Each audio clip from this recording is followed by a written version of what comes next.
An immigrant nurse is hired to care for a disabled millionaire. She did many tasks, including changing his diapers. Everyone laughed at her for leaving her homeland for this. But his wife was about to do something that would make everyone break. Out in a cold sweat. Before you listen, don't forget to subscribe to the channel. The roar of the motorcycle echoed through the imposing gates of the Whitaker mansion, breaking the silence of the sunny morning in New York. Emily Thompson, 28 years old, freshly graduated in nursing, turned off the engine and removed her helmet, revealing a determined face and eyes that shone with a mix of anxiety and hope. She adjusted her impeccable white lab coat over her simple clothes and checked once more the small backpack where she carried her essential belongings. At that moment, Emily wasn't just a nurse starting a new job. She was a Portuguese immigrant who had left everything behind in search of a better life in the United States. With steady steps, she approached the intercom and announced her arrival. The metallic voice that responded sounded cold and distant, contrasting with the warm reception Emily had hoped for on her first day of work. "Come in," was the only word she heard before the gates automatically opened. Emily walked along the polished stone path that wound through a meticulously cared-for garden. Roses of every color, rare orchids and century-old trees created a scene worthy of a fairy tale. But the young nurse had no time to admire the landscape. Her focus was on the imposing structure ahead, a mansion that blended classical and modern, elements with large glass windows reflecting the blue sky. Before she could ring the doorbell, the main door opened. A middle-aged woman dressed in an impeccable housekeeper's uniform greeted her with an assessing look. "Miss Thompson, I presume," she said, her neutral tone revealing neither approval nor disapproval. "I am Mrs. Eugenia, the housekeeper. Please follow me." Emily nodded, swallowing hard. The interior of the mansion was even more impressive than the exterior.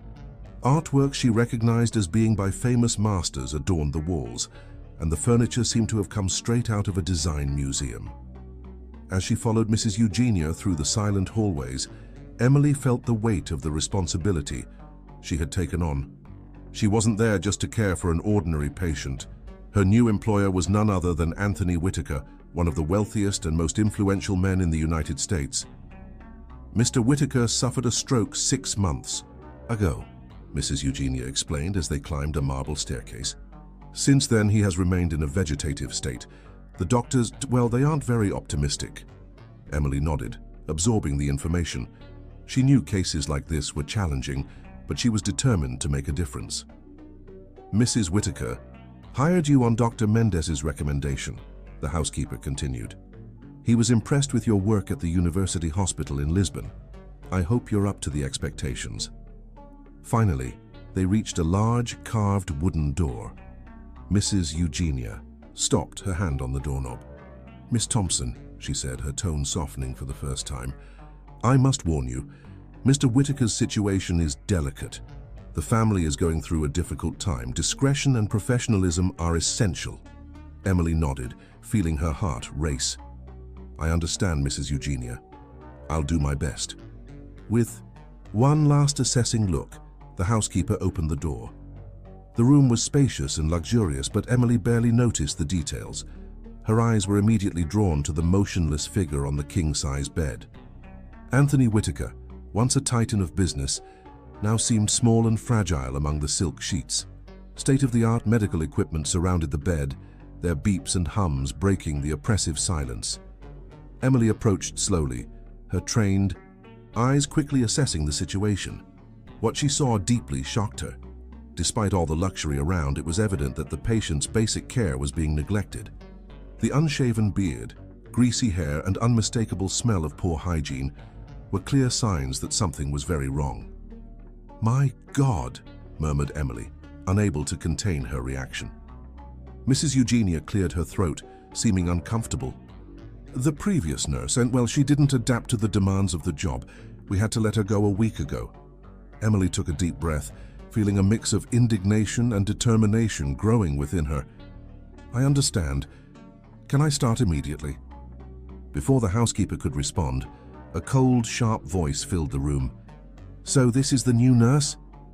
Emily turned to see an elegant woman standing in the doorway.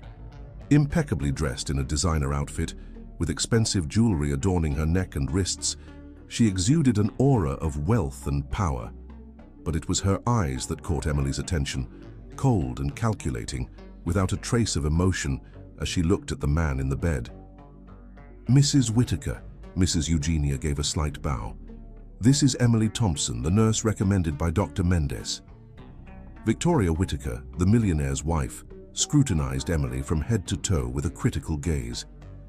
"I hope you're more competent than the last one. I can't stand the smell of diapers any longer." Emily felt her face flush with a mix of indignation and shame on behalf of the patient. "Ma'am, I assure you I will do everything in my power to ensure Mr. Whitaker's comfort and dignity." Victoria shrugged, her disinterest palpable. "Whatever, just make sure he's presentable. I don't want visitors to see this." She made a vague gesture toward the bed. With those words, she turned to leave but stopped at the door.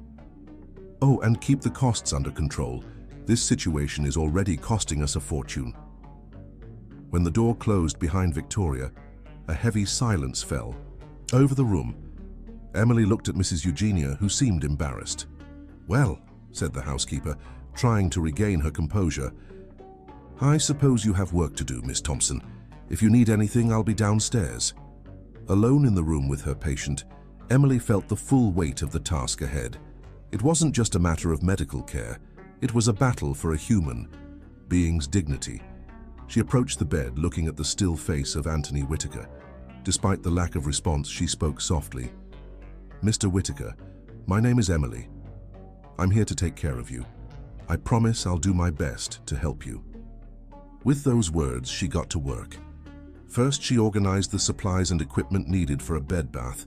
As she prepared everything, her mind worked on a comprehensive care plan. The next few hours were intense and meticulous work. Emily washed, cleaned, and cared for every inch of Mr. Whitaker's body with gentleness and respect. She spoke to him constantly, explaining each procedure as if he could understand everything. When she finally finished, the room had a completely different atmosphere. The smell of cleanliness replaced the unpleasant odor, and Mr. Whitaker looked more comfortable and dignified in his freshly made bed. Emily sat down for a moment, exhausted but satisfied. She looked at her patient and smiled softly. "All done. Mr. Whitaker, I hope you're feeling better now." It was then that something unexpected happened. For a brief moment, Emily could have sworn she saw Mr. Whitaker's fingers twitch slightly. She blinked, unsure if she had imagined it, but decided to take it as a sign of hope. At that moment, Emily made a silent promise to herself and to her patient. She would not only care for his body, but would do everything in her power to bring back the soul of the man trapped in that motionless body. The sun was beginning to set when Emily finally left the room for a well-deserved break. As she walked down the hallway, her mind was already planning the next steps. She knew she would face challenges, Mrs. Whitaker's indifference, medical limitations, perhaps even the disbelief of others. But Emily Thompson was not a woman who gave up easily. She had come to the United States in search of a new life and a chance to make a difference. Now, in this imposing mansion, caring for a man the world seemed to have forgotten, she had found her mission. With renewed determination, she descended the stairs, ready to face whatever came next. The first day had ended, but the real journey was just beginning. The sun had barely risen when Emily arrived at the Whitaker mansion the next morning. Her body still ached from the intense work of the previous day, but her determination remained unshaken. She parked her motorcycle and, adjusting her lab coat, entered the property with firm steps. Mrs. Eugenia greeted her at the door, her face a mask of professional neutrality. "Good morning, Miss Thompson. Breakfast is served in the kitchen in case you'd like something to eat before starting." Emily nodded, grateful. "Thank you, Mrs. Eugenia. I'll just have a quick coffee if you don't mind." In the spacious modern kitchen, Emily found a young woman preparing what seemed to be the family's breakfast. The girl, who introduced herself as Marion, the kitchen assistant, offered her a cup of strong coffee and a still warm cheese bread. "How was the first day?" Marion asked, her curiosity evident. "It's been a while since we've seen a nurse last." "More than a few weeks here. Emily took a sip of her coffee, thoughtful. It was challenging, but I'm determined to do my best for Mr. Whitaker. Marion lowered her voice, looking around as if afraid of being overheard. You know, things weren't always like this. Mr. Anthony, he was different before the accident. Generous, you know? He always had a kind word for all of us. Before they could continue the conversation, the sound of high heels echoed down the hallway.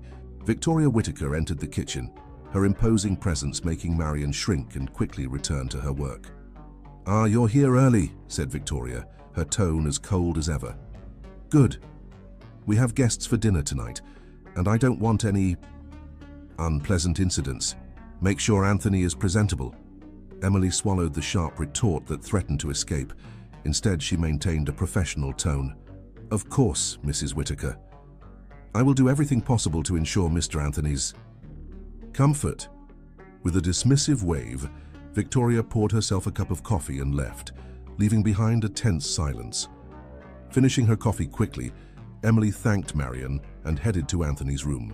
As she entered, she was greeted by the rhythmic sound of medical equipment. Mr. Whitaker was just as she had left him the night before, motionless in his bed. "Good morning, Mr. Whitaker," she said softly, approaching him. "I hope you had a good night. Let's start our day, shall we?"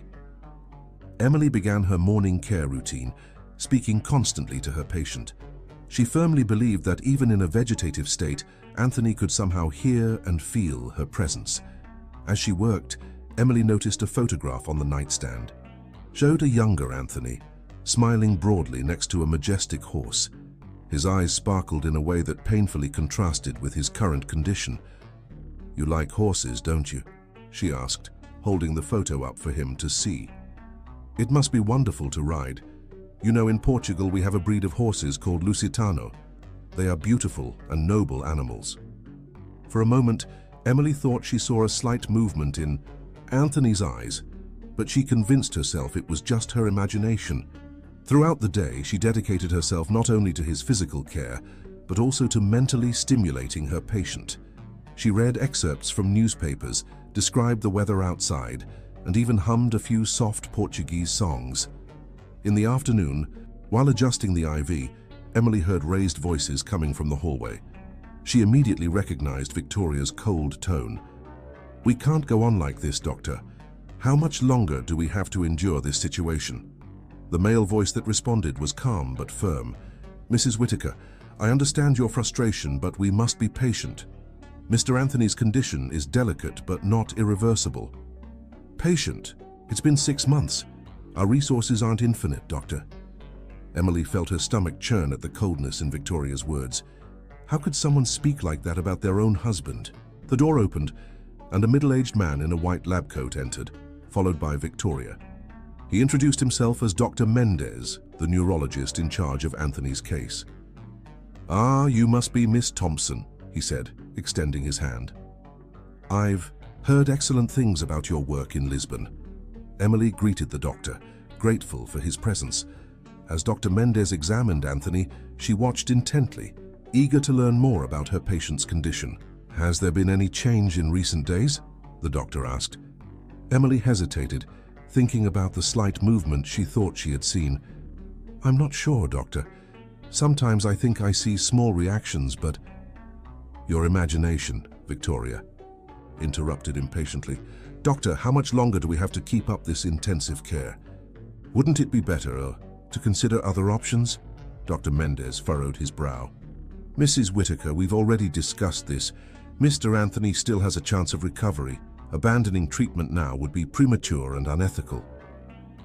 Victoria huffed but didn't press further. With one last cold glance at her husband, she left the room, leaving behind a heavy silence. The doctor sighed, turning his attention to Emily. "Miss Thompson, don't be discouraged. Your dedication could make all the difference. Keep stimulating him, talking to him. The human mind is a mystery, and we never know when a connection might be re-established." After a few more instructions and a detailed examination, Dr. Mendez said his goodbyes, leaving Emily alone with her thoughts and her patient. She sat by the bed, gently holding Anthony's hand. "Mr. Whitaker, I don't know if you can hear me, but I want you to know. I won't give up on you. We'll fight this together, okay? The hours passed and night fell over the mansion. Emily could hear the chatter of guests arriving for dinner downstairs. She focused on keeping Anthony comfortable and presentable as Victoria had demanded. When her shift finally ended, it was past midnight. Exhausted but satisfied with her work, Emily was preparing to leave when she noticed something strange. A small shiny object had fallen behind the nightstand. Curious, she bent down to pick it up. It was an old ornate key with an engraved crest she didn't recognize. She looked around, trying to figure out where it might have come from, but saw nothing that matched. For a moment, Emily considered handing the key over to Mrs. Eugenia, but something made her hesitate. There was a mystery here, she could feel it. Deciding to trust her instincts, she slipped the key into her lab coat pocket. "Good night, Mr. Whitaker," she whispered, adjusting the blankets one last time. "Tomorrow will be a new day, full of possibilities." As she left the mansion, mounting her motorcycle, Emily couldn't stop thinking about the mysterious key and what it might mean. She had a feeling she was only scratching the surface of something much larger. With the night breeze of New York on her face, she sped toward her small apartment, her mind filled with questions and possibilities. The second day had ended, but the true story of Anthony Whitaker, she suspected, was only beginning to unfold. Dawn brought with it a light rain that enveloped the Whitaker mansion in a melancholic mist. Emily arrived earlier than usual, the mysterious key weighing heavily in her pocket and on her conscience. She had spent much of the night awake, turning the object over in her fingers, imagining its origin and meaning. As she entered the property, Emily noticed an unusual commotion. Staff were rushing back and forth, and there was a palpable tension in the air. Mrs. Eugenia intercepted her in the entrance hall, her usually impassive face now marked by lines of worry. "Miss Thompson, I'm glad you're here. We have a delicate situation on our hands." Emily frowned, concerned. "What happened? Is Mr. Whitaker okay?" The housekeeper hesitated for a moment before responding. "Mr. Whitaker is stable, but, well, it's better if you see for yourself. Please follow me." Intrigued and apprehensive, Emily followed Mrs. Eugenia through the halls of the mansion until they reached Anthony's room. As they opened the door, the scene unfolding before them was, to say the least, surprising. Victoria Whitaker stood by her husband's bedside, her face a mask of contained fury. In front of her, firmly holding Anthony's hand, was a young woman Emily didn't recognize. The girl, who couldn't have been more than 20-something, had red, swollen eyes from crying. "I already told you to leave," Victoria hissed, her voice dripping with venom. "You have no right to be here." The young woman lifted her chin defiantly, despite the tears. "He's my father. I have every right to be by his side." Emily felt as if the ground had vanished beneath her feet. Father? Anthony Whitaker had a daughter. How had this never been mentioned before? Victoria turned to Emily and Mrs. Eugenia, her eyes blazing with anger. "Get this intruder out of here immediately." Before anyone could react, the young woman stood up, facing Victoria. "You can throw me out now, but you can't keep me away forever. I'll fight for my right to see my father, even if I have to take it to court." With those words, she stormed out of the room, brushing past Emily in the process. For a brief moment, their eyes met, and Emily saw a mix of pain, determination, and pleading in those young eyes. As soon as the door closed behind the girl, Victoria turned to the two remaining women, her voice sharp as a blade. "This didn't happen, do you understand? If I find out either of you mentioned this unwelcome visit to anyone, the consequences will be severe." With one last warning glance, Victoria left the room, leaving a heavy silence behind. Emily looked at Mrs. Eugenia, searching for some explanation, but the housekeeper simply shook her head, indicating that this was neither the time nor the place for questions. Alone with Anthony, Emily approached the bed, carefully observing her patient. Was she imagining it, or was there a different tension in his facial muscles? "Mr. Whitaker," she said softly, "I don't know what's happening here, but I promise I'll take care of you to the best of my ability." The day passed in a state of strange normality after the morning's turmoil. Emily devoted herself to her duties with even more diligence, as if she could somehow compensate for the stress her patient might be feeling. That afternoon, While performing passive exercises on Anthony's limbs, Emily couldn't help but think about the young woman who claimed to be his daughter. There was an undeniable resemblance in their facial features now that she paid attention. How had this part of Anthony's life been kept a secret, and why? Her thoughts were interrupted by a soft knock on the door. It was Dr. Mendez, arriving for his weekly visit. "Good afternoon, Miss Thompson," he greeted with a tired smile. "How are things here?" Emily hesitated, unsure how much to reveal. Opting for discretion, she replied vaguely, "It's been an interesting morning, Doctor." The doctor raised an eyebrow but didn't press the matter. Instead, he focused on examining Anthony, occasionally asking Emily questions about his routine and any changes she might have noticed. As Dr. Mendez worked, Emily gathered the courage to ask a question that had been bothering her. "Doctor, in your experience, can patients in a vegetative state emotionally react to events around them, even if they can't physically show it?" The doctor paused, looking at her with renewed interest. "That's an excellent question, Miss Thompson. The truth is, there's still much we don't know about consciousness in altered states like this one. Some studies suggest that patients in a vegetative state may indeed have internal emotional responses, even if they can't express them externally. Why do you ask? Did you notice something?" Emily bit her lip, thoughtful. "I'm not sure. Sometimes I feel like I see small changes in Mr. Whitaker's facial expressions, especially during moments of tension in the environment." Dr. Mendez nodded, pensive. "Keep observing closely, Miss Thompson. Your instincts as a nurse are valuable. And remember, the human mind is a fascinating mystery. Never underestimate the power of emotional connection, even in cases like this." After the doctor left, Emily found herself alone again with Anthony and her swirling thoughts. The key in her pocket seemed to weigh a ton, constantly reminding her that there were more mysteries in this house than she had initially imagined. Determined to do something productive with her restlessness, Emily began to gently search the room, looking for any clues that could help her better understand her patient's life. It was then that her eyes landed on a bookshelf in the corner of the room. Approaching it, she noticed one volume in particular that seemed out of place, an old leather-bound photo album. Carefully, Emily took it off the shelf and opened it. The first pages showed a younger Anthony, smiling and full of life. There were pictures of him on trips, in business meetings, and in moments of leisure. But it was one photo in particular that made Emily's heart skip a beat. Anthony, clearly younger, holding a newborn baby in his arms. The joy on his face was palpable. Turning the page, Emily found more photos of the child growing up. First birthday, first steps, first day of school. There was no doubt. This was the young woman who had appeared that morning, the daughter Victoria wanted to keep hidden. On the back of one of the photos, Emily found an inscription: "My dear Beatrice, my greatest treasure. May the future hold all the happiness in the world for you. With love, Dad." The discovery left Emily stunned. What other secrets did this family hold, and how did it affect Anthony's current state?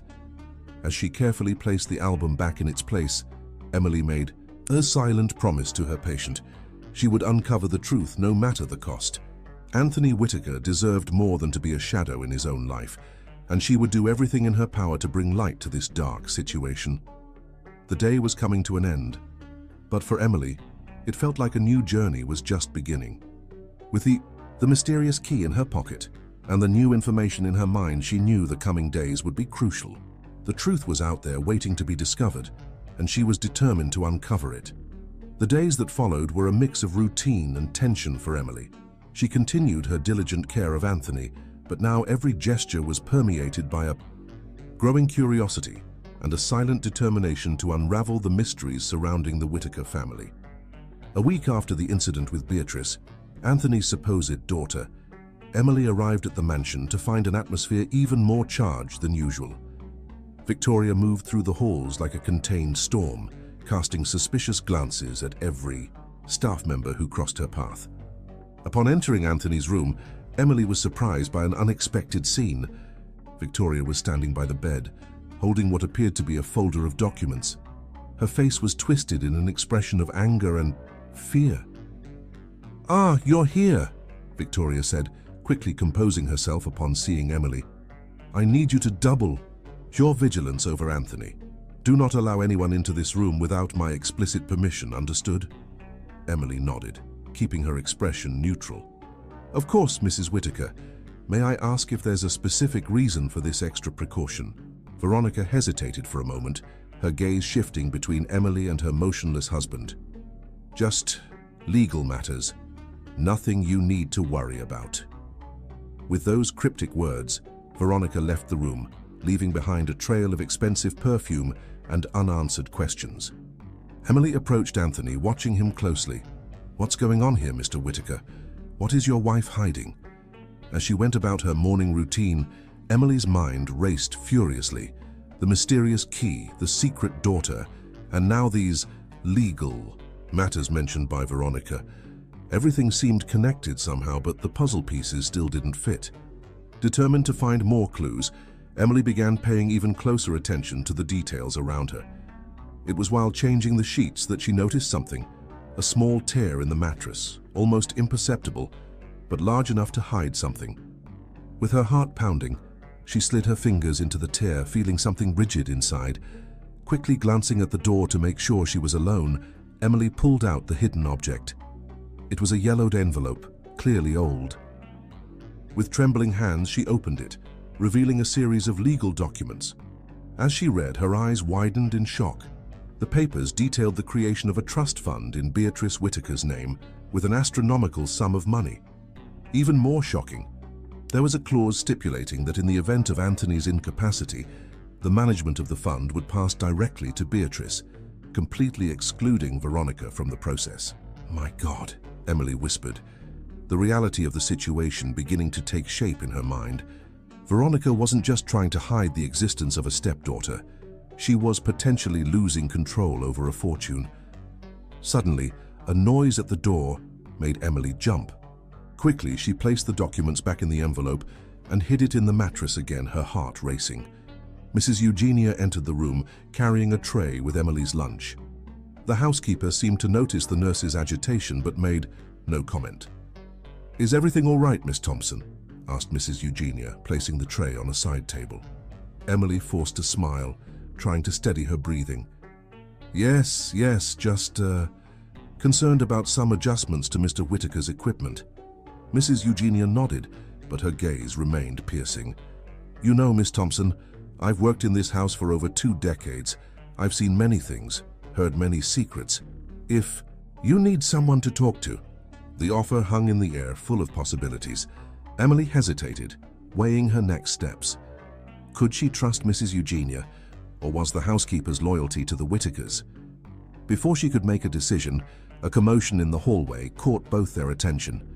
Veronica's raised voice echoed through the walls, followed by another voice Emily recognized immediately. "Beatrice." "You can't keep me from seeing him," shouted Beatrice. "He's my father. He's my husband, and this is my house," Veronica shot back. "You have no rights here." The sound of hurried footsteps approached the room.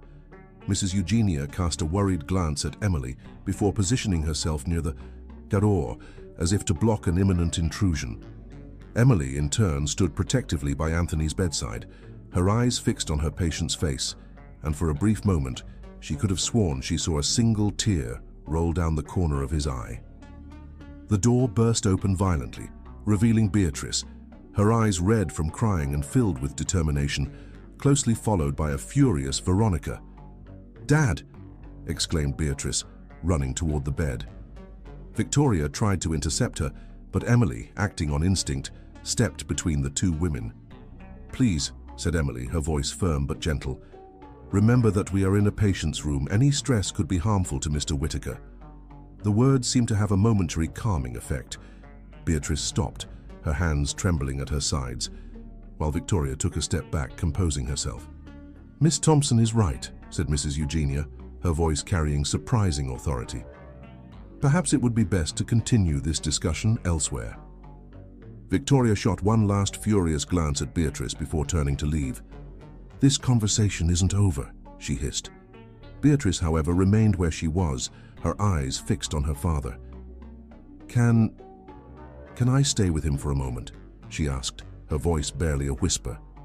Emily looked at Mrs. Eugenia, who nodded almost imperceptibly. 5 minutes, said the nurse, feeling she was doing the right thing. As Beatrice approached the bed, gently holding her father's hand, Emily couldn't help but notice the resemblance between the two.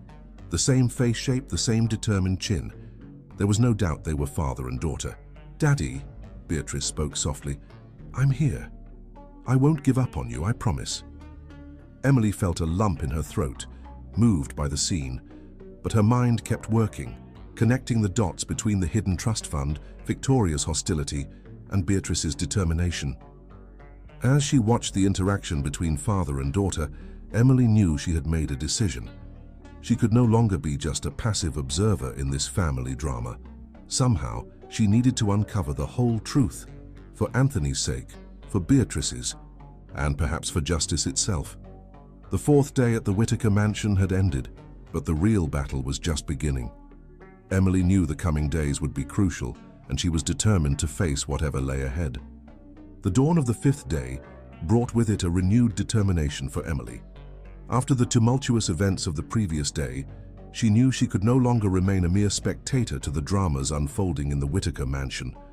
Upon arriving, Emily immediately noticed a change in the atmosphere of the house.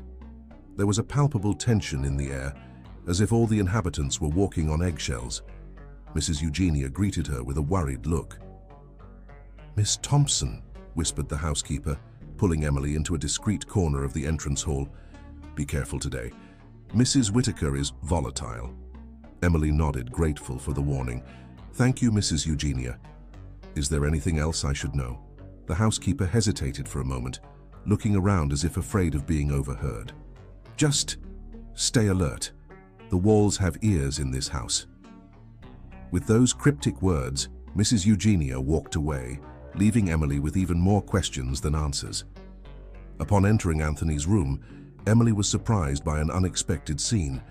Victoria was standing by the bed, impeccably dressed as always, but her face betrayed signs of a sleepless night. "Ah, you're here," said Victoria, her voice tense. "I need you to do something for me, Miss Thompson." Emily kept her expression neutral, waiting for Victoria to continue. "I want you to keep a detailed record of all the visits Anthony receives, exact times of arrival and departure, names, what was said, everything." The nurse frowned, confused. "Mrs. Whittaker, this isn't something that typically falls under my duties as a nurse. I'm paying you to take care of my husband," Victoria interrupted sharply. "That includes protecting him from unwanted influences." Emily could feel the weight of Victoria's gaze on her, assessing her reaction. Carefully, she chose her next words. "I understand your concern, Mrs. Whittaker. I'll do my best to keep Mr. Anthony safe and comfortable, as always. As for detailed records of visits, I can note basic information for medical purposes, but I can't promise to monitor private conversations." Victoria narrowed her eyes, clearly dissatisfied with the response, but before she could argue, the sound of footsteps in the hallway caught her attention. Dr. Mendez entered the room, his expression serious. "Good morning, ladies. Mrs. Whittaker, may we speak privately for a moment?" Victoria shot one last piercing look at Emily before following the doctor out of the room. The door closed behind them, but Emily could hear the low murmur of a tense conversation on the other side. Taking advantage of the moment of privacy, Emily approached Anthony. "Good morning, Mr. Whittaker," she said softly. "It looks like we have another busy day ahead." As she performed the morning care routine, Emily couldn't help but notice a subtle tension in Anthony's facial muscles. It was almost imperceptible, but to someone who spent hours observing him daily, the change was clear. "Mr. Whittaker," she whispered, leaning closer, "I know you can hear me. I'm not entirely sure what's going on here, but I promise I'll do everything I can to help you and your daughter." For a brief moment, Emily could have sworn she saw Anthony's fingers twitch slightly. Her heart raced at the possibility of a conscious response. The door opened abruptly, interrupting the moment. Victoria entered, followed by Dr. Mendez. The woman's expression was a mix of triumph and anxiety. "Miss Thompson," said Dr. Mendez, his voice carefully neutral, "Mrs. Whittaker and I have discussed some changes to Mr. Anthony's treatment.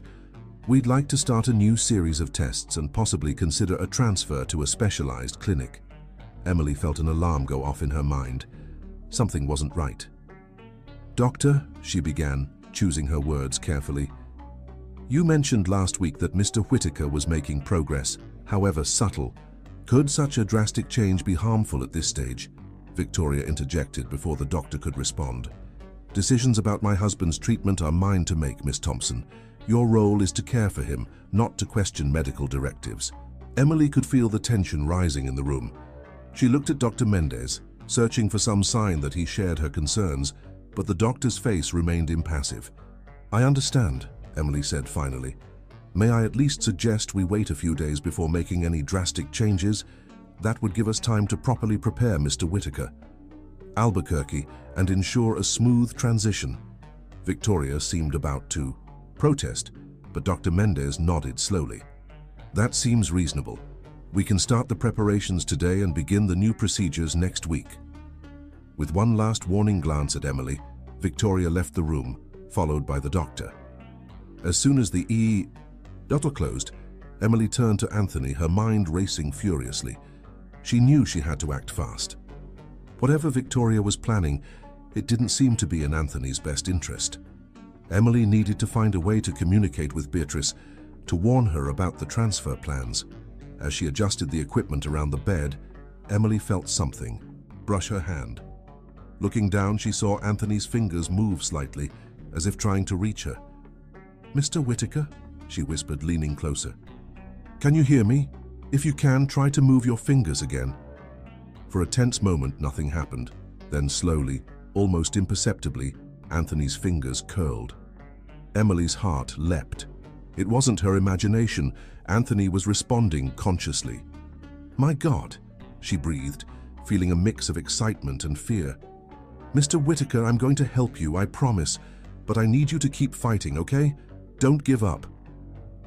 With renewed determination, Emily knew she had to speed up her plans. She needed to find out more about the trust fund, about Victoria's true motives, and find a way to protect Anthony and Beatrice. The fifth day at the Whitaker mansion was just beginning, but Emily knew it would be a turning point. The pieces of the puzzle were starting to come together, and she was determined to uncover the truth no matter the cost.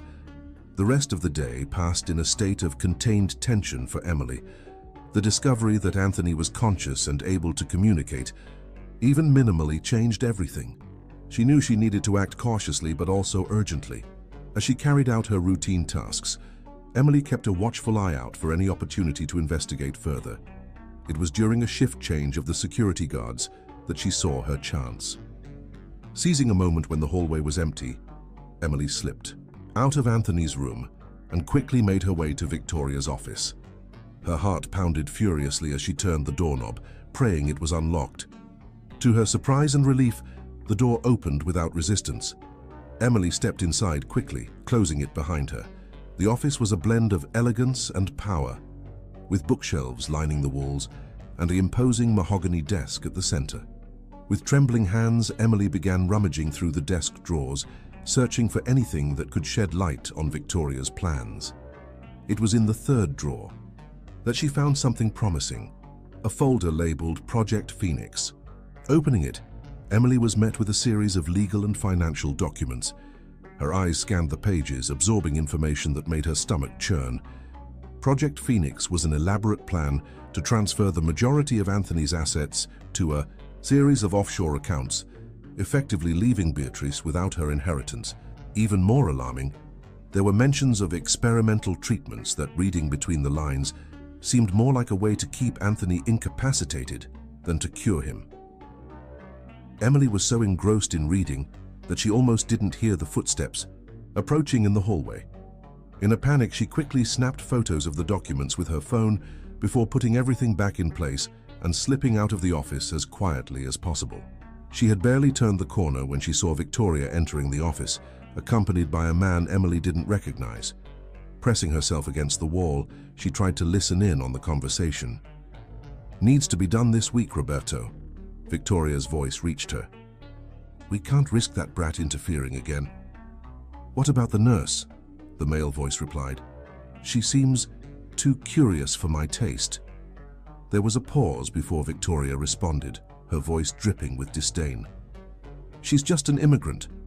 "With no connections. If she causes trouble, we can easily get rid of her." Emily felt a shiver run down her spine. The situation was even more dangerous than she had imagined.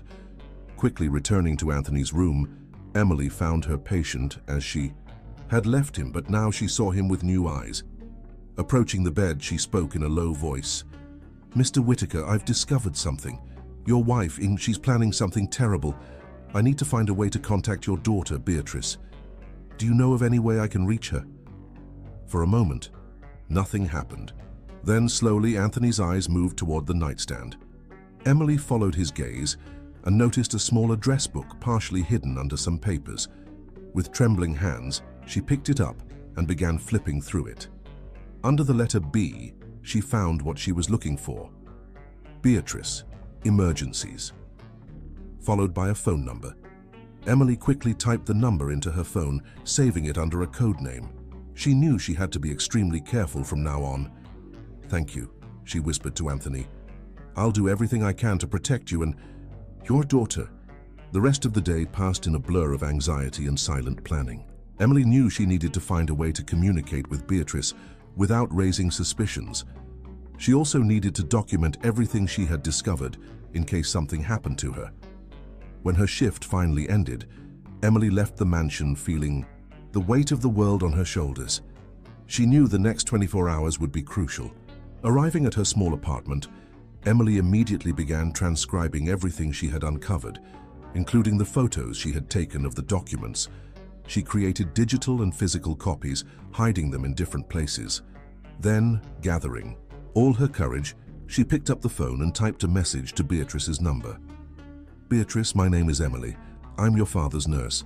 I've discovered important information about his situation. We need to talk urgently, but it must be in absolute secrecy. Please meet me tomorrow at 3 p.m. in Central Park, near the Statue of Liberty. Come alone and don't tell anyone. Your father's life may depend on it." With a racing heart, Emily sent the message. Now, all she could do was wait and hope that Beatrice would respond.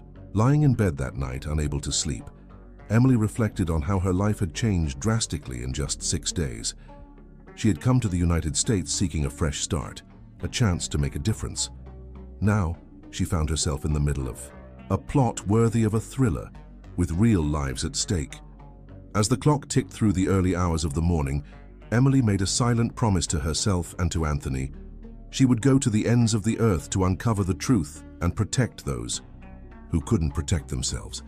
No matter the personal cost, she would do what was right. The 6th day had ended, but Emily knew the real test was yet to come.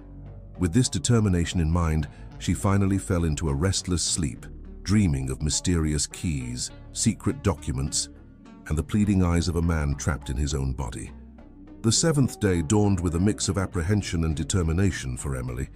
She had slept little, her mind filled with worries and plans. As she prepared for another day at the Whitaker mansion, she checked her phone for the 1000th time, anxious for a response from Beatrice. Still nothing. Arriving at the mansion, Emily was immediately struck by a different atmosphere. There was an unusual bustle, with staff whispering among themselves and casting nervous glances in her direction. Mrs. Eugenia intercepted her in the hallway, her face a mask of concern. "Miss Thompson," she whispered, "be very careful today. Something is happening and it's not good." Emily nodded, grateful for the warning. "Thank you, Mrs. Eugenia. Do you know anything specific?" The housekeeper looked around before answering in a low voice. "I heard Mrs. Whitaker talking about a transfer. Today." Emily's heart froze. They were speeding up the plan. She needed to act fast. Entering Anthony's room, Emily found Victoria already there, accompanied by Dr. Mendez and 2 men she didn't recognize, likely from the transfer team. "Ah, Miss Thompson," said Victoria, her tone falsely sweet. "So glad you're here. We're preparing to transfer Anthony to a specialized clinic. Your services will no longer be needed after today." Emily kept her expression neutral, though her heart was racing. "I see. May I ask which clinic Mr. Whitaker is being transferred to? I'd like to provide a detailed report of the care I've been giving." Dr. Mendez seemed to hesitate, but Victoria quickly replied, "That won't be necessary. The new team will have all the information they need." Emily knew she was treading dangerous ground, but she couldn't stay silent. "With all due respect, Mrs. Whitaker, as the nurse responsible for Mr. Anthony, I have an ethical duty to ensure the continuity of his care. Without proper information about the transfer, I fear there could be risks to his health." Dr. Mendez looked momentarily uncomfortable, but Victoria cut him off before he could speak. "Your concern is noted, Miss Thompson, but unnecessary. Now, if you'll excuse us, we have preparations to make." At that moment, Emily's phone vibrated in her pocket. Discreetly, she glanced at the screen and saw a message from an unknown number. "I'll be there, B." With a mix of relief and renewed anxiety, Emily knew she needed to buy time. She approached Anthony's bed, pretending to check his vitals. "Mr. Whitaker," she whispered, so softly only he could hear. "Don't worry. I'm doing everything I can to help. Your daughter is on her way." For a brief moment, Emily saw Anthony's eyes shift toward her, a flicker of understanding passing through them. Turning back to Victoria and the team, Emily said aloud, "Mrs. Whitaker, I've noticed some fluctuations in Mr. Anthony's vitals. I think it would be prudent to delay the transfer for at least a few hours to ensure he's stable." Dr. Mendez frowned, stepping closer to check the monitors. You may be right, Miss Thompson. Perhaps we should—" "Nonsense," Victoria interrupted. "We've delayed this long enough. The transfer will happen now and it's final." Emily felt panic rising within her. She needed more time but was running out of options. Then a desperate idea struck her. "Mrs. Whitaker," she said, keeping her voice steady, "before we proceed, with the transfer there's something I need to show you and Dr. Mendez in private." Victoria looked at her suspiciously, but curiosity won out. "Very well. Dr. Mendez, come with us. You two," she addressed the men from the transfer team, "wait here and prepare everything." In the hallway, away from prying ears, Emily took a deep breath before speaking. "Mrs. Whitaker, Dr. Mendez, I have reason to believe that Mr. Anthony is conscious and capable of communication." The reaction was immediate. Victoria visibly paled while Dr. Mendez widened his eyes in surprise. "What are you talking about?" Victoria hissed. Emily continued, knowing she was playing her last card. "Over the past few days, I've noticed consistent responses to stimuli. Eye movements, small finger movements. I believe he might be trapped in a locked-in syndrome, not in a vegetative state." Dr. Mendez seemed genuinely intrigued. That would be extraordinary. We need to investigate immediately." Victoria, however, didn't seem convinced. "This is ridiculous. You're just trying to delay things." "If I'm wrong," Emily argued, "then a few hours of testing won't make a difference. But if I'm right, we'd be making a terrible mistake by transferring him without proper evaluation." There was a tense moment of silence. Emily could see the gears turning in Victoria's mind, weighing her options. Finally, Dr. Mendez spoke. "Mrs. Whitaker, as the attending physician, I cannot, in good conscience, proceed with the transfer without investigating these claims. I suggest we conduct some basic tests immediately." Victoria seemed furious but was cornered. With a curt nod, she agreed. Back in the room, Emily watched anxiously as Dr. Mendez performed a series of response tests on Anthony. Time seemed to drag, each minute an eternity as she waited, praying her intuition was right and that Beatrice would arrive in time. As the doctor worked, Emily couldn't help but notice Victoria's calculating gaze. She knew she had bought some time, but had also placed herself directly in the path of the woman's plans. The game had changed, and the stakes had never been higher. The 7th day at the Whitaker mansion was far from over, and Emily knew the next few hours would be crucial. With Beatrice on her way and the truth about to come to light, she could only hope she had done enough to protect Anthony and expose Victoria's plan. With her heart racing and nerves on edge, Emily prepared for what promised to be the most important confrontation of her life. The tension in the room was palpable as Dr. Mendez continued his tests on Anthony. Emily observed attentively, dividing her attention between the subtle reactions of her patient and Victoria's increasingly pale face. "Incredible," murmured Dr. Mendez after a series of stimuli. There is definitely a response pattern here. Mr. Whitaker, if you can understand me, please blink twice. The silence that followed seemed eternal. Then slowly, deliberately, Anthony blinked twice. Emily felt a wave of relief and emotion rush through her body. She wasn't wrong. Anthony was indeed conscious. Dr. Mendez turned to Victoria, his face a mix of professional excitement and concern. Mrs. Whitaker, this changes everything. Your husband is not in a vegetative state, but possibly suffering from locked-in syndrome. We need to cancel the transfer immediately and start a new treatment protocol. Victoria looked as if she had seen a ghost. Her mask of control was visibly crumbling. This is impossible. There must be some mistake. There is no mistake, insisted Dr. Mendez. The signs are clear. We need to... At that moment, the door to the room swung open abruptly. Beatrice entered, breathless and wide-eyed. "Dad!" she exclaimed, rushing to the bedside. Beatrice's arrival seemed to unleash chaos. Victoria shouted for the security guards, ordering them to remove the intruder. Emily stepped protectively between Beatrice and the advancing men. "Stop!" Dr. Mendez's voice thundered, startling everyone with its authority. "No one is removing anyone. We have a delicate medical situation here, and I need everyone to calm down." Seizing the moment of confusion, Emily leaned toward Beatrice, whispering, "Quickly, your father is conscious.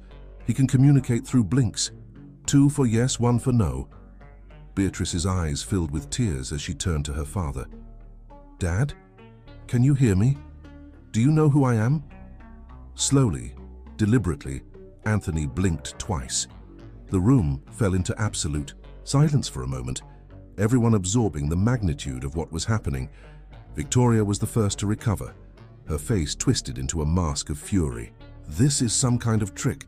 You're all conspiring against me." "Mrs. Whitaker," Dr. Mendez tried to calm her. "No one is conspiring. This is a significant medical discovery. We need to—" "No!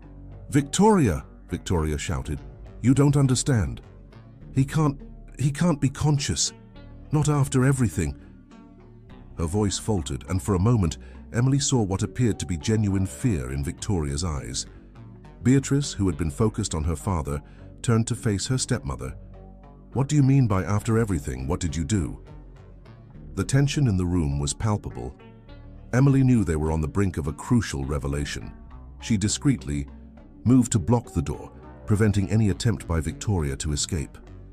I only did what was necessary," Victoria began to stammer, her composure finally crumbling. "You don't understand. He was going to leave me with nothing.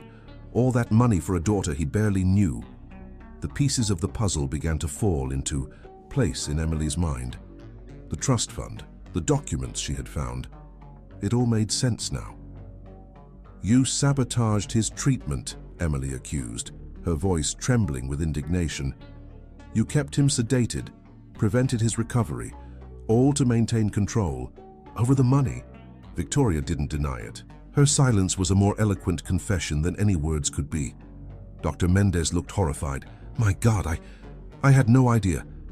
All those reports, those treatment recommendations, were they falsified?" Beatrice, tears streaming down her face, turned to her father. "Dad, is it true? Did she do this to you?" 2 slow blinks. "Yes, What followed was a whirlwind of emotions and actions. Beatrice, consumed by anger, lunged at Victoria, only to be restrained by Emily's quick intervention. Dr. Mendez, recovering from the shock, began making frantic calls, summoning specialists and alerting the authorities. Victoria, seeing her empire of lies crumble, made one last desperate attempt to escape. But Emily, anticipating the move, blocked her path. "It's over, Mrs. Whitaker," Emily said, her voice firm. "The truth has come out." When the police finally arrived, they found a surreal scene. Victoria Whitaker, the powerful socialite, sitting defeated in a corner, Beatrice holding her father's hand, tears of relief and anger mixed on her face, and Emily, the immigrant nurse, standing like a sentinel, protecting her patient to the end. The 8th day at the Whitaker mansion had been a turning point. Secrets had been revealed, lies unmasked, and a shattered family began the long process of healing. As Victoria was taken away for questioning and a specialized medical team arrived to assess Anthony, Emily allowed herself a moment of reflection. She had come to the United States in search of a new beginning, a chance to make a difference. She could never have imagined that difference would be so profound, so transformative. Looking at Anthony, who was now receiving the proper medical attention he deserved, and at Beatrice, who finally had the chance to reconnect with her father, Emily felt a mix of exhaustion and fulfillment. The road ahead would be long and challenging, but for the first time in a long while, there was real hope in the air. The sun began to set over New York, marking the end of a day that would forever change the lives of everyone involved. And at the center of it all was a Portuguese nurse who refused to stay silent in the face of injustice, proving that sometimes the most unlikely heroes can make the biggest difference. The days following the revelation were a whirlwind of activity and emotion. The Whitaker mansion, once a monument to opulence and secrets, became the epicenter of a police investigation and a medical revolution. Emily, exhausted but determined, continued her tireless work, now with the full support of a team of specialists. Dr. Mendez, deeply shaken by his unwitting complicity in Victoria's scheme, devoted himself entirely to Anthony's recovery, working day and night to reverse the damage caused by years of intentional neglect. Beatrice, in turn, became a constant presence by her father's side. The young woman, who had once fought only for the right to see Anthony, now found herself at the center of a legal battle to protect not just her family's legacy, but also her father's future. It was on a particularly hectic afternoon, about a week after the revelation, that Emily noticed something different about Anthony. She was adjusting his pillows when she detected a subtle movement in his right hand. "Mr. Whitaker," she called softly, her heart racing. "Can you move your hand again for me?" Slowly, with visible effort, Anthony's fingers curled slightly. Emily could barely contain her excitement. "Dr. Mendez," she called. "Come quickly." The doctor hurried into the room, closely followed by Beatrice. Together they watched in awe as Anthony, with fierce determination in his eyes, moved his fingers repeatedly. "This is extraordinary," murmured Dr. Mendez, his voice choked with emotion. "Mr. Whitaker, you're making incredible progress." Beatrice, tears in her eyes, held her father's hand. "You're coming back to us, Dad. Keep fighting." In the days that followed, Anthony's progress was slow but steady. With each small victory, an additional movement, clearer communication through blinks, hope grew. Emily, always attentive, began developing a more elaborate communication system. With Anthony, using a letter chart he could select from with eye movements. It was through this system that a week later, Anthony formed his first complete message. "Thank you, Emily." The emotion that filled the room at that moment was indescribable. Emily, usually so composed, couldn't hold back her tears. "You're welcome, Mr. Whitaker," she replied, her voice trembling. "We're all here for you." As Anthony regained more control over his body, the investigation into Victoria's actions deepened. The police uncovered a complex web of financial fraud, medical manipulation, and even attempts to bribe hospital staff. Beatrice, with the help of a team of lawyers, worked tirelessly to dismantle Victoria's scheme and protect the family's assets. It was during one of these legal meetings that Emily was called to testify. Sitting before a group of lawyers and investigators, Emily recounted everything she had observed and discovered during her time at the mansion. Her voice trembled slightly as she described the moment she found the secret documents in Victoria's office, but her determination remained unshaken. "I knew I was risking my job, maybe even more," she concluded, "but I couldn't stand by and watch such a great injustice happen." The lead lawyer nodded gravely. "Miss Thompson, your courage and integrity are admirable. Thanks to your testimony and the evidence you gathered, we have a strong case against Victoria Whitaker." As the investigation continued, life at the mansion slowly found a new rhythm. Anthony, now able to communicate more effectively, began reconnecting with his daughter and making decisions about his treatment and business affairs. One afternoon, as Emily was helping Anthony with his physical therapy exercises, he surprised her with a question through the communication system. "Why did you do all this?" Emily paused, reflecting on the question. "Because it was the right thing to do," she replied simply. "Because every life has value and deserves dignity." Anthony watched her for a long moment before forming his next message. "You changed everything. Thank you." Those simple words carried the weight of a gratitude that went beyond any verbal expression. Emily felt a wave of emotion wash over her, reaffirming her conviction that she had made the right choice, no matter the risks. As the 9th day turned into the 10th and then the 11th, the story of the immigrant nurse who unraveled a conspiracy and saved a tycoon began to spread. Journalists started appearing at the mansion gates, eager for an interview or a statement. Emily, true to her discreet nature, avoided the spotlight, preferring to focus on the well-being of her patient. But she couldn't deny the impact her actions had, not just on the lives of the Whitakers, but potentially on the entire healthcare and legal systems. One evening, as she watched the sunset from the balcony of the mansion, Emily reflected on the incredible journey she had lived through in recent weeks. She had come to the United States in search of a new life, a chance to make a difference. What she found was a battle for justice, a fight for human dignity, and an opportunity to truly change lives. The road ahead was still long. Anthony had a lengthy recovery process ahead. Beatrice was just beginning to rebuild her relationship with her father, and the legal ramifications of the case promised to stretch on for months, if not years. But in that moment, watching the vibrant colors of the New York sky, Emily felt a peace she hadn't experienced in a long time. She had made a difference. She had stayed true to her principles, even in the face of danger and adversity. With a gentle smile, Emily turned to return to Anthony's room. The day wasn't over yet and there was work to be done. But now every step, every act of care, carried with it the certainty that sometimes a single act of courage can set off a wave of change that extends far beyond what we can imagine. Weeks turned into months, and life at the Whitaker mansion continued to evolve in ways no one could have predicted. The case against Victoria was slowly making its way through the judicial system, with new revelations emerging almost daily. Meanwhile, Anthony was making steady progress in his recovery, surpassing his doctor's expectations at every turn. Emily, now a central figure in the Whitakers' lives, found herself navigating new territory, both professionally and personally. Her role had expanded far beyond that of a simple nurse. She was now a confidant, an advisor, and in many ways, the glue holding the family together during this tumultuous period. One sunny morning, about 3 months after the initial revelation, Emily entered Anthony's room to find him sitting up in bed, a faint but genuine smile on his face. "Good morning, Mr. Whitaker," she greeted, immediately noticing the change in his posture. "It seems like today is a good day." Anthony nodded slowly, his movements still limited but visibly more controlled than in previous weeks.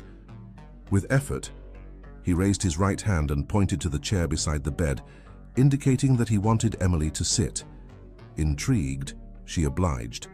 Anthony then turned to the tablet on his lap, a tool they had recently introduced to aid in his communication. With slow but deliberate movements, he began to type. "Emily," the computerized voice read, "I need to tell you something important." She leaned forward, attentive.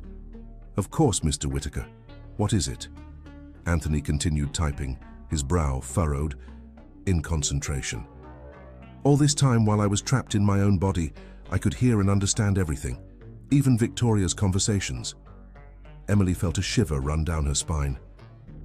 You knew what she was doing?" He nodded gravely before typing again. "I knew everything, her betrayal, her plans, her greed, but the worst was knowing that my daughter was out there wanting to see me, and I couldn't do anything." Tears began to form in Emily's eyes.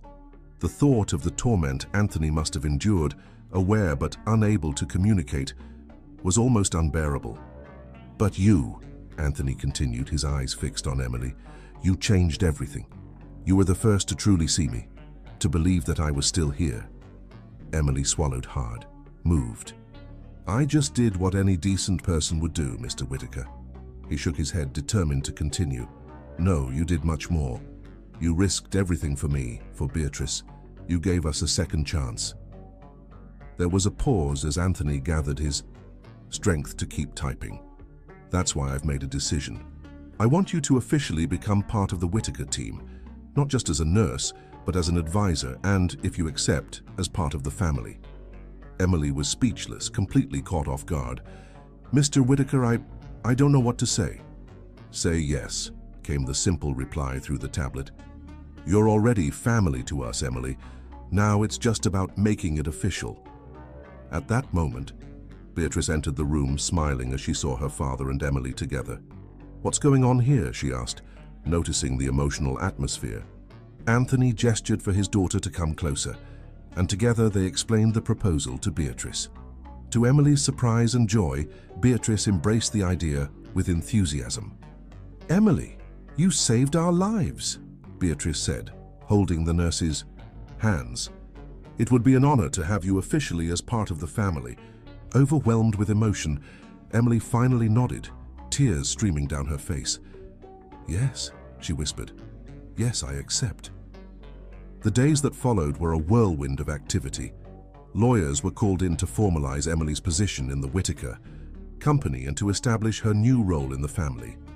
The news spread quickly, and soon the story of the immigrant nurse who became part of one of the most powerful families in the United States was in all the newspapers. But for Emily, the real change was in the small moments, in the laughter shared with Beatrice as they planned the next phase of Anthony's recovery, in the grateful looks Anthony gave her with each new progress, in the sense of belonging she felt every time she entered the mansion, no longer as an employee but as family. One evening, about a week after Anthony's proposal, Emily found herself on the mansion's balcony, watching the sunset over New York. Beatrice joined her, offering a glass of wine. "What are you thinking about?" Beatrice asked softly. Emily smiled, her eyes fixed on the horizon. "About how life can change so drastically in such a short time. A few months ago, I was just a newly arrived nurse in the United States, trying to build a new life. Now you're a heroine," Beatrice finished. "A savior, family." Emily turned to the young woman, moved. "You've given me so much more than I could have ever imagined. A purpose, a home. And we gained a sister," Beatrice replied, hugging Emily. "A sister who brought us back to life." The following months brought a series of changes and challenges for the newly expanded Whitaker family. The legal proceedings against Victoria continued, with hearings and testimonies keeping everyone on constant alert. Emily, now officially part of the family and the executive team of the Whitaker company, found herself dividing her time between caring for Anthony, business meetings, and sessions with lawyers. One particularly hectic morning, Emily entered Anthony's office to find him sitting in his wheelchair, examining a stack of documents. His movements, though still limited, had improved significantly in recent weeks. "Good morning, Anthony," she greeted, still getting used to calling him by his first name. "How are you feeling today?" Anthony looked up, a tired but determined smile on his face. "Better every day, thanks to you and the medical team." His speech, though slow and slightly slurred, was now clearly understandable, a progress that filled everyone with hope. Emily approached, noticing the tension in his shoulders. "Is something bothering you?" Anthony sighed, pushing the papers toward her. "The lawyers have found more evidence of Victoria's manipulations. It seems she's been embezzling funds for years, long before my accident." Carolina examined the documents, feeling a mix of anger and sadness. "This is shocking. But it also strengthens our case against her, doesn't it?" "Yes," Anthony agreed, "but it also means we'll have to conduct a full audit of all our companies.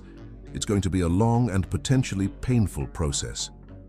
At that moment, Beatrice entered the room, carrying a tray with breakfast. "Good morning, family," she smiled, but her smile faltered as she noticed the tense atmosphere. What happened? As Anthony explained the situation to Beatrice, Carolina observed the interaction between father and daughter. It was incredible to see how their relationship had blossomed over the past few months. The initial pain and resentment had given way to a strong and affectionate bond. "Don't worry," Beatrice said with determination after hearing the news. "We'll get through this together. Our family is stronger than any challenge Victoria might have created." Carolina felt a wave of pride and affection. "Beatrice is right. We're a team now and we'll face this united." Anthony looked at the two women with evident gratitude in his eyes. What did I do to deserve you too? The rest of the day was dedicated to meetings with the legal and financial teams, planning the next steps of the audit, and preparing for the repercussions that would surely come. Carolina found herself immersed in a world of numbers and legal terms that, months ago, would have seemed completely foreign. That night, exhausted but determined, Carolina retreated to her quarters in the mansion, a space that still amazed her with its luxury and comfort. As she prepared for bed, her phone rang. It was a video call from her family in Portugal. "Hello, darling." Her mother's cheerful voice filled the room. "How are things in the United States?" Carolina smiled, feeling a pang of homesickness. "They're intense, Mom, but good, very good. We saw you in the news," her father chimed in, pride evident in his voice. "Our daughter, an international heroine." Carolina laughed, blushing slightly. "Don't exaggerate. I just did what was right."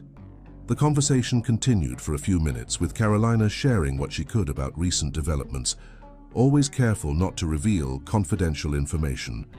When she hung up, she felt comforted and strengthened by the love and support of her family back home. Lying in bed, Carolina reflected on the contrast between her current life and the one she had left behind in Portugal. She had set out in search of new opportunities, a chance to make a difference. What she found had exceeded her wildest expectations. Her thoughts were interrupted by a soft knock on the door. It was Beatrice. "Can I come in?" she asked gently. "Of course," Carolina replied, sitting up. Beatrice settled on the edge of the bed, a thoughtful look on her face. "I've been thinking, with all this audit and Victoria's trial situation, maybe it's time we do something positive, something that can really make a difference." Carolina tilted her head, intrigued. "What do you have in mind?" "A foundation," Beatrice explained, her eyes shining with enthusiasm. "An organization dedicated to helping people in situations similar to Dad's, people with complex neurological conditions that are often neglected or misdiagnosed." Emily's heart swelled with pride and emotion. "Beatrice, this is a wonderful idea, and I want you to lead this with me," Beatrice continued. "Your experience as a nurse combined with everything you've done for our family, you would be perfect for this." Emily was speechless for a moment, overwhelmed by the trust and responsibility Beatrice was placing in her. I would be honored," she finally managed to say. The two women spent the next few hours discussing ideas, planning, and dreaming about the impact they could have. When Beatrice finally retired to her own room, Emily found herself energized despite her fatigue. Lying back down, staring at the ceiling of her luxurious room, Emily smiled. Life had presented her with unimaginable challenges, but also incredible opportunities. She had found not only a new family, but a greater purpose. Dawn brought a renewed energy to the Whitaker mansion. The idea of the foundation proposed by Beatrice had ignited a flame of hope and purpose in everyone, especially Emily. As she prepared for another busy day, she couldn't help but smile, thinking about how her life had transformed in just a few months. Breakfast that morning was a lively gathering. Anthony, sitting at the head of the table, seemed more vigorous than ever. Beatrice could barely contain her excitement as she discussed the initial plans for the foundation. "I thought we could call it the New Dawn Foundation," Beatrice explained, her eyes shining. "What do you think?" Emily nodded, moved. "It's perfect. It represents exactly what we want to achieve." Anthony smiled proudly. "You two are amazing. I can't wait to see what you'll accomplish." The discussion was interrupted by the arrival of Dr. Mendez, who had come for Anthony's weekly checkup. As he entered the dining room, the doctor seemed particularly excited. "Good morning, everyone," he greeted. "Anthony, I have excellent news. The latest tests show a significant improvement in brain activity. I believe we're ready to start a new phase of rehabilitation." The news was met with joy by everyone. Emily in particular felt a wave of emotion wash over her. She had been there from the beginning, seeing Anthony struggle to regain even the slightest control over his body. Now, seeing the progress he had made was nothing short of miraculous. After breakfast, as Anthony prepared for his session with Dr. Mendez, Emily and Beatrice retreated to the office to start working on the details of the foundation.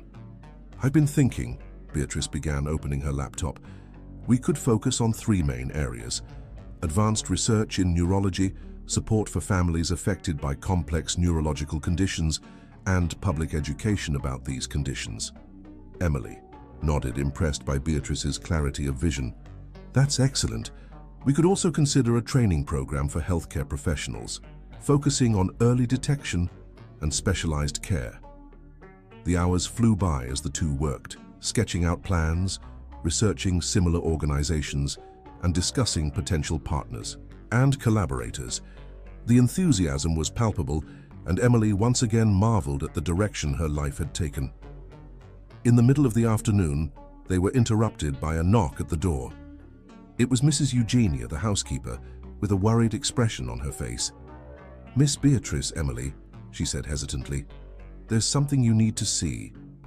The two followed Mrs. Eugenia to the living room, where the television was tuned to, a news channel.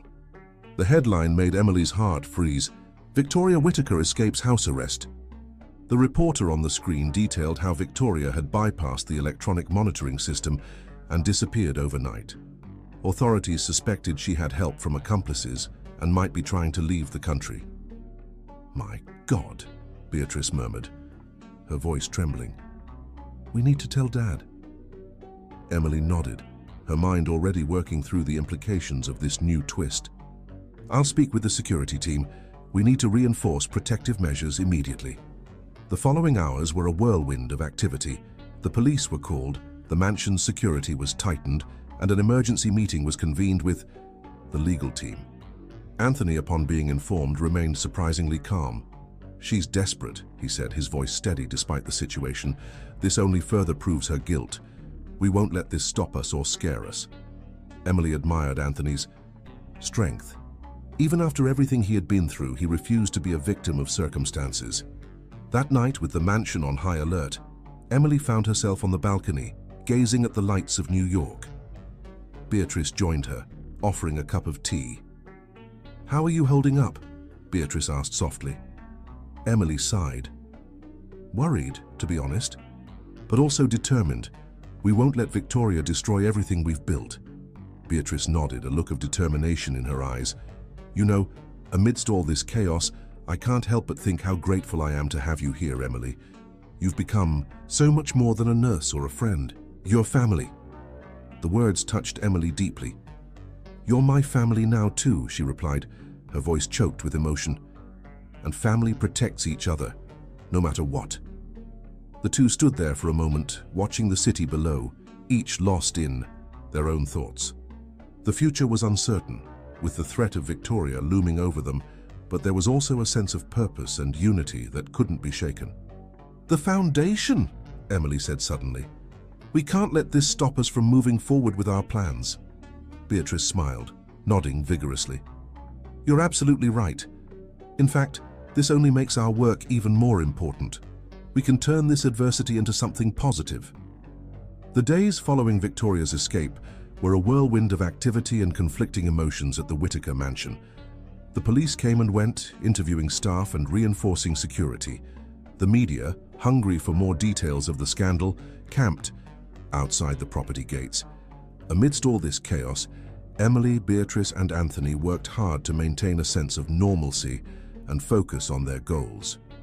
One morning, about a week after the escape, Emily entered Anthony's office to find him engrossed in a video conference. She waited patiently until he finished the call. "Good morning, Emily," Anthony greeted, a tired smile on his face. "Sorry about that. We were discussing the implications of Victoria's escape for our international business." Emily nodded, understanding. "How are things?" Anthony sighed, running a hand through his graying hair. "Complicated. Some partners are nervous, worried about the company's stability. But most are on our side, especially after we explained the full situation." "That's good to hear," Emily replied, sitting in the chair across from his desk. "And how are you feeling about all this?" Anthony was silent for a moment, his eyes distant. "It's strange, you know. Part of me is furious with Victoria, with everything she's done. But another part feels sorry for her. Emily tilted her head, surprised. Sorry? Yes, Anthony continued. I think about how much emptiness she must feel inside to do everything she did, to betray not just me but herself, her own values. Anthony's compassion touched Emily deeply. Even after everything he had been through, he could still see the humanity in his tormentor. At that moment, Beatrice walked into the office carrying a stack of papers. Good morning, family. I have news about the foundation. Anthony's face lit up instantly. Tell us, dear. Beatrice spread the documents on the table. Well, first, we managed to schedule meetings with 3 of the country's leading neurological research centers. They're very interested in our funding proposal. Emily examined the papers, impressed with the progress. That's fantastic, Beatrice. And there's more, Beatrice continued, her enthusiasm contagious. I received an email from an international association of families affected by rare neurological conditions. They want to collaborate with us, possibly even merge their operations. With our foundation. Anthony smiled, proud. You two are doing incredible work. I can't wait to see where this goes. The conversation continued, with the 3 of them discussing plans and possibilities for the new Dawn Foundation. For a moment, the threat of Victoria and the chaos of the past few days seemed distant. However, reality soon caught up with them. Anthony's phone rang, interrupting the discussion. He answered, his face turning serious as he listened. I understand, he said finally. Keep me updated on any developments. Hanging up the phone, Anthony looked at Emily and Beatrice with a grave expression. That was the lead investigator on Victoria's case. They have reason to believe she may have left the country. The silence that followed was heavy. Beatrice was the first to break it. What does that mean for us, for the case? Anthony sighed. It means things could get complicated. If she really managed to leave the United States, extradition could be a long and difficult process. Emily felt a wave of concern. What about your safety? If she's out of the country, does that reduce the immediate risk? Theoretically, yes, Anthony replied, but we can't let our guard down. Victoria has resources and connections. We don't know what she's capable of. The atmosphere in the office changed drastically. The enthusiasm from moments ago gave way to a palpable tension. Beatrice, however, refused to be discouraged. We can't let this paralyze us, she said firmly. We have important work to do. The foundation, the business. We can't stop our lives because of her. Emily nodded, feeling a surge of pride at Beatrice's determination. Beatrice is right. We need to keep moving forward, but with extra caution. Anthony looked at the 2 women with evident gratitude. What would I do without you 2? He murmured. The rest of the day was dedicated to balancing the demands of business, the development of the foundation, and security concerns. Emily found herself alternating between meetings with Anthony's medical team, strategic discussions about the foundation, and briefings with the security team. That evening, exhausted but determined, Emily retreated to her quarters. As she prepared for bed, she couldn't help but reflect on how her life had become so complex and multifaceted in such a short time. A soft knock on the door pulled her from her thoughts. It was Beatrice. Can I come in? She asked hesitantly. Of course, Emily replied, gesturing for Beatrice to join her in the small sitting area attached to the bedroom. Beatrice sat down, suddenly appearing vulnerable. Emily, do you think we're doing the right thing with the foundation, with everything that's happening with Victoria? Emily took Beatrice's hand, squeezing it gently. Beatrice, what we're doing is more important than ever. Victoria has chosen a path of destruction. We are choosing to create, to help, to make a difference. There's nothing more right than that. The words seemed to calm Beatrice. She smiled, her eyes glistening with unshed tears. Thank you, Emily. I don't know what we'd do without you. The 2 sat there for a moment, sharing a comfortable silence. Emily once again marveled at the bonds she had formed with this family, at the role she now played in their lives. When Beatrice finally retreated to her own room, Emily sat on the edge of the bed, reflecting on the day. Dawn brought with it an atmosphere of renewed determination to the Whittaker mansion, despite the shadows that Victoria's escape cast over. Their lives, Emily, Beatrice, and Anthony, were more committed than ever to their goals. Emily woke up early, her mind already working on the plans for the day. As she got ready, she received a text from Dr. Mendez. Urgent meeting at 9 a.m. New developments in Anthony's case. With her heart racing, Emily hurried to breakfast, where she found Beatrice and Anthony already at the table, both with expressions of anticipation. "Did you both get the message from Dr. Mendez?" Emily asked, sitting down. Anthony nodded, a glimmer of hope in his eyes. "Yes. He mentioned something about a new experimental treatment." Beatrice looked equally excited and apprehensive. "Do you think it could be something really promising, Dad?" "There's only one way to find out," Anthony replied, his voice steady despite the evident emotion. At 9 a.m. sharp, Dr. Mendez arrived, accompanied by a young doctor whom he introduced as Dr. Oliveira, a specialist in advanced neurorehabilitation. "Good morning, everyone," Dr. Mendez began, his tone mixing professionalism and enthusiasm. "We have exciting news. Dr. Oliveira is leading a pioneering study in deep brain stimulation for cases like Mr. Whitaker's." "Whitaker?" Dr. Oliveira took the floor, her eyes shining with passion for her work. "Our preliminary results have been extremely promising. We have managed to restore significant motor functions in patients with conditions similar to Mr. Whitaker's." Emily felt a wave of hope wash over her. "That's incredible! What are the risks involved?" The doctor explained the procedure in detail, its potential benefits, and the associated risks. It was an invasive treatment involving the implantation of electrodes in the brain, but the potential results were nothing short of revolutionary. Anthony listened attentively, asking insightful questions throughout the presentation. When Dr. Oliveira finished, he turned to Beatrice and Emily. "What do you think?" he asked, his voice calm but laden with emotion. Beatrice, with tears in her eyes, held her father's hand. "Dad, if there's a chance to improve your quality of life, I think we should seriously consider it." Emily nodded in agreement. "I agree with Beatrice. The risks are there, but the potential benefit seems to outweigh the dangers." Anthony took a deep breath, a determined smile forming on his face. "Well, then I think we have a decision. Dr. Oliveira, when can we start?" The following weeks were a whirlwind of preparations. Between preoperative exams, consultations with specialists, and adjustments to the mansion's routine, Emily barely had time to breathe. Yet, amidst all the chaos, she couldn't help but notice how the prospect of the new treatment had brought a renewed energy to everyone. Beatrice threw herself into the preparations for the New Dawn Foundation, determined to have everything ready for when her father recovered. "I want him to see the impact we're making," she confided to Emily one evening. "I want him to know that his legacy goes far beyond business." The eve of the surgery arrived faster than anyone expected.